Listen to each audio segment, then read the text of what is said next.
ভক্তবৃন্দ শ্রী চরণে প্রণাম, গুরুদেব এবং সর্বপরিচালক প্রভুপাদের চরণে প্রণাম নিবেদন করি, কৃপা আশীর্বাদ প্রার্থনা করি। তো আজকের আমাদের শ্রীমদ্ ভাগবতম প্রথম স্কন্ধের পঞ্চম অধ্যায় আলোচনা। আপনারা শ্লোকে দেখুন। তো এর আগে শ্লোকে ব্যাসদেব তিনি গুরুদেবকে স্তুতি করছেন।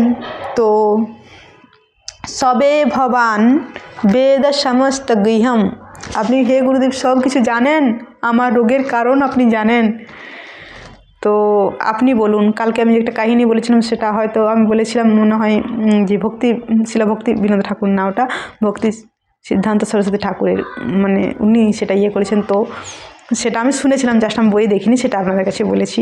তো তাই কোথাও কথা বলতে গেলে নিজে কিছু আশীর্বাদ, নিজে কিছু দেওয়াটা ঠিক না, সেটা ভগবানের কাছ থেকে হয়তো আপনি যে ভগবানের কাছে প্রার্থনা করছে আপনার যেন হয়, কিন্তু নিজে সরাসরি দেওয়াটা সেটা একটা ভক্তরা ভগবানের গুণাবলী প্রাপ্ত হন।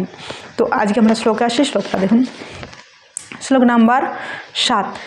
তং পর্যটনাকং ইব ত্রিলোকি মন্নঞ্চরো বায়ু বিরাত্মসাক্ষী পরাবরে ব্রহ্মণি ধর্মতবতেই স্নাতস্য মে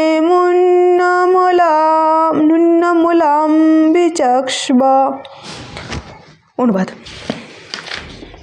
সূর্যের মতো আপনি ত্রিভুবন সর্বত্র বিচরণ করতে পারেন এবং বায়ুর মতো আপনি সকলের হৃদয়ে প্রবেশ করতে পারেন। আপনি অন্তর্যামীর মতো সর্বব্যাপ্ত, তাই দয়া করে আপনি খুঁজে দেখুন ধর্ম আচরণ ও ব্রত পালন থাকার সত্ত্বেও আমার অক্ষমতা কোথায়।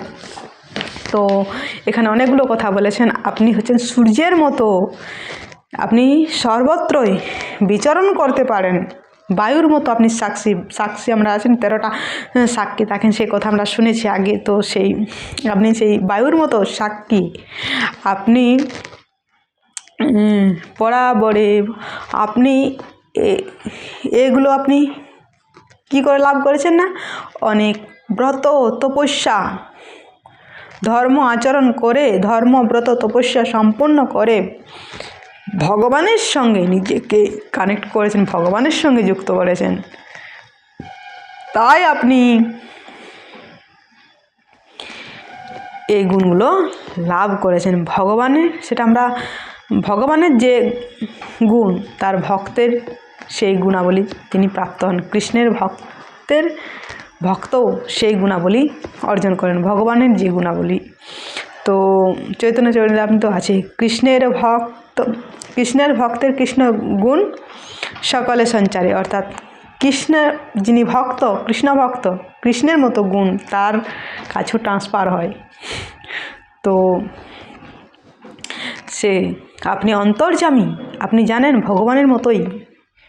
সেটা শ্রীমদ্ ভাগবতম মচ্চিত্তামতগত প্রাণ বাধায় অন্তঃ পরস্পরম কথয়ন্তশ্চ মাম নিত্যম তুষ্যন্তি চ রমন্তি চ। যিনি ভগবানের চিন্তায় বিভোর, যিনি ভগবানের নাম কীর্তন প্রচারে বিভোর, ভগবানের গুণাবলী তার হৃদয়ে ট্রান্সফার হয়, তো তিনিও ভগবানের মতোই গুণাবলী প্রাপ্ত হয়। তো আপনি বায়ুর মতো অন্তরে প্রবেশ করে অন্তরের কথা আপনি জানেন। হে গুরুদেব, আপনি সবই জানেন। তো গুরুদেবকে তিনি বলছেন। তো ভগবানের ভক্ত, শুদ্ধ ভক্তরা ভগবানের যে গুণাবলী তাদের হৃদয়ে ট্রান্সফার হয়, তারা বলতে পারে, অন্তর্যামী তারাও। তো আজ এই পর্যন্ত, বাকিটা পরের দিন। হরে কৃষ্ণ।